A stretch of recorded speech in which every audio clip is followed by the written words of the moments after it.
All right, so I'm up now, and I think here's where it really starts to get interesting because we have some choices to make.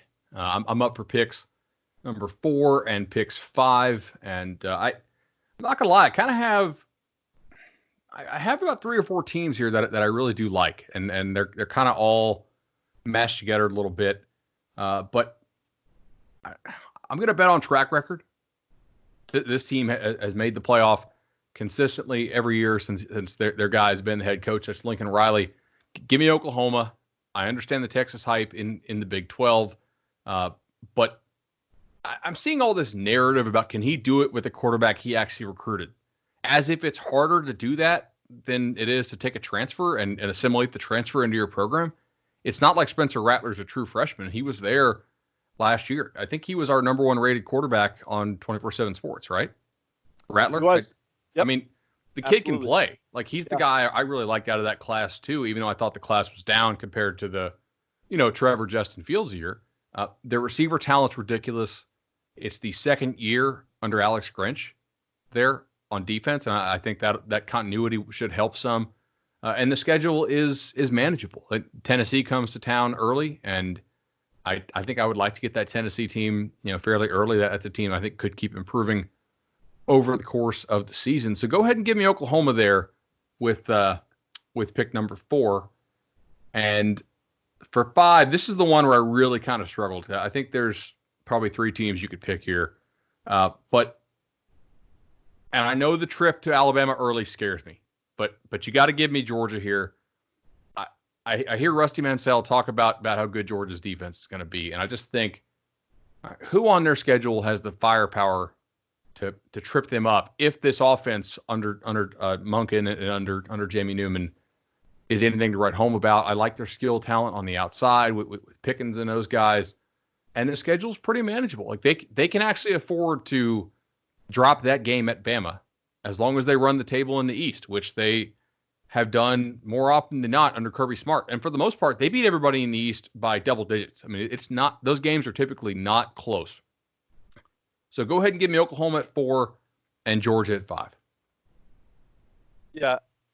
In particular, I was hoping you would get seduced by, like, I for some reason, I thought maybe you liked Florida. I don't know if there was another team out there somewhere that would draw your attention. I was hoping Georgia would slide to me because I do think that Georgia is like, if you are looking for this year's LSU, Georgia is the candidate.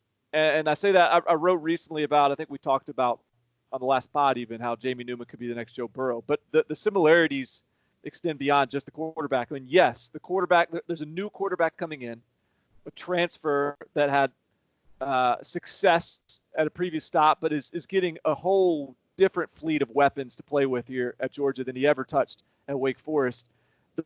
The skill positions are elite. The running back room is stacked. They've got a new offensive coordinator in that is being tasked with giving their offensive weapons more of an opportunity to be successful in Todd Monken, and I think he'll be able to do that to a degree. And then the defense is just loaded. And so when we talked last week about can Kirby Smart sort of unleash the offense, sort of take his hands off the wheel a little bit and let him go, that's obviously remains a big question, but I think there's every reason to believe Georgia is capable of being just a dominant team this year. That would have been my number 4 pick outside of those top 3 we talked about.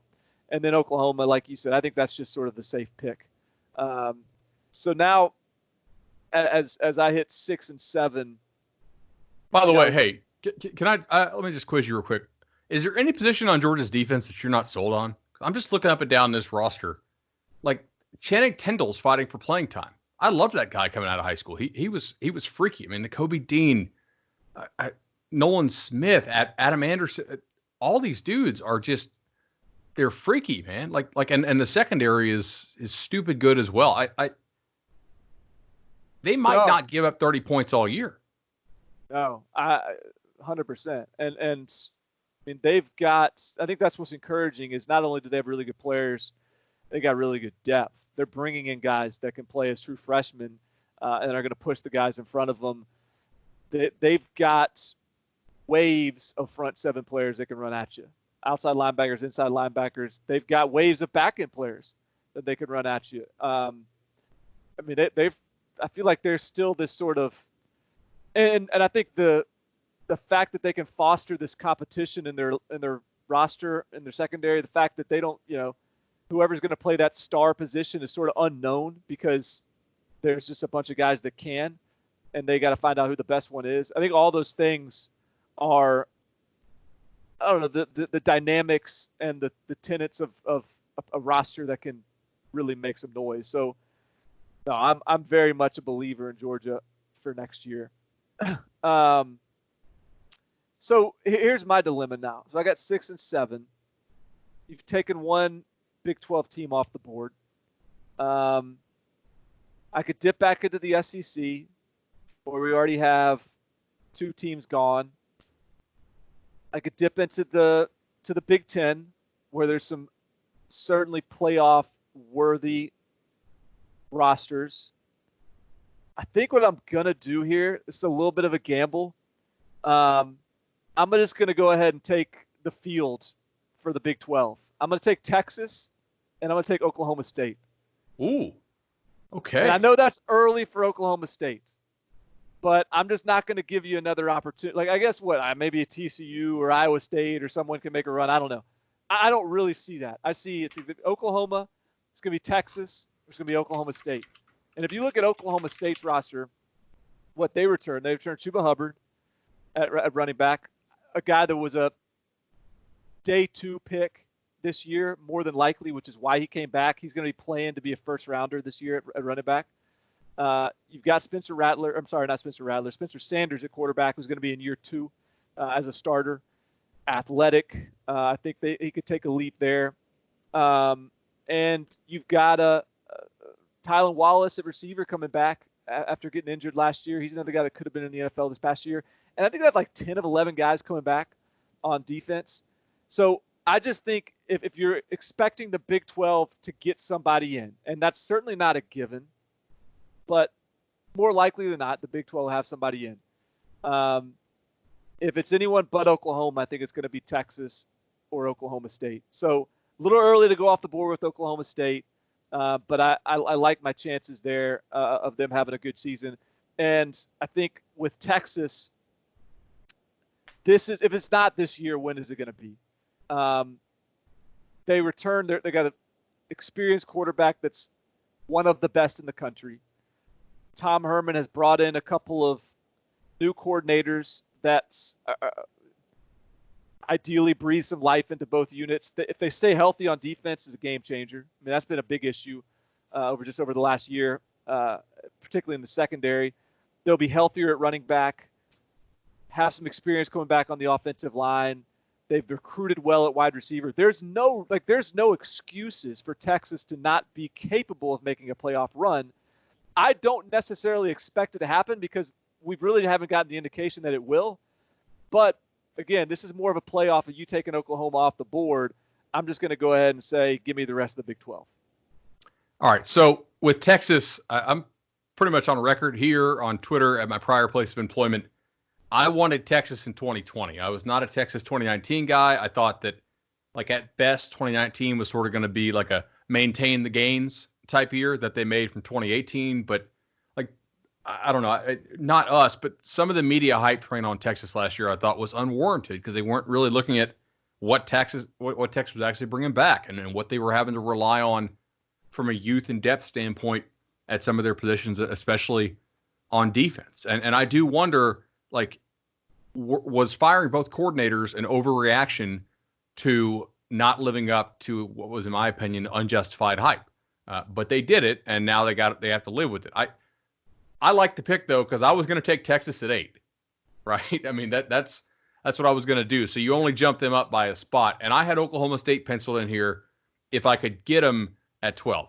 But I understand the pairing, because if Oklahoma slips up at all, I totally get it. And so my favorite thing about Oklahoma State that you didn't say, because I think you said a lot of great points, but getting Chuba and Sanders to come back is great.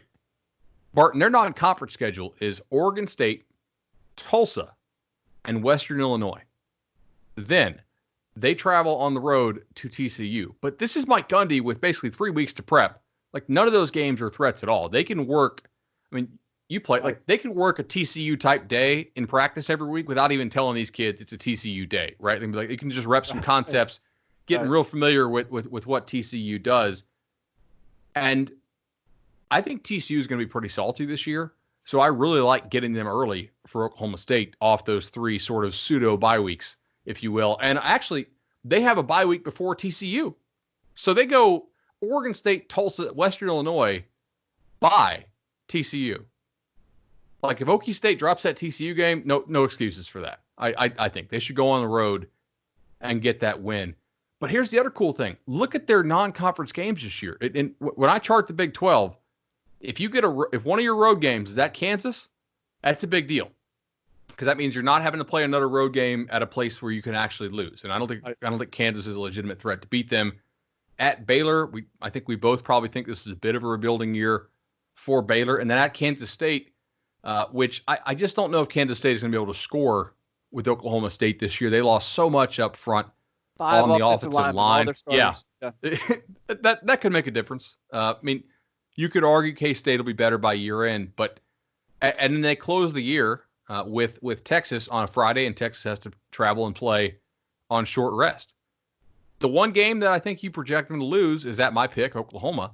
But if Oklahoma State handles its business, it will have a rematch against Oklahoma, probably, or Texas. I mean, hell, that'd be pretty nice for you if the Big 12 title game is Texas Okie State. But they're going to have probably 2 bites at the apple if they handle their business in these other games. So I think they very well could be favored in probably 11 of their 12 ball games. So that I like that pick, actually. And now I'm not going to say that I should have picked them at 4 or 5. I think that's just kind of how the draft board fell.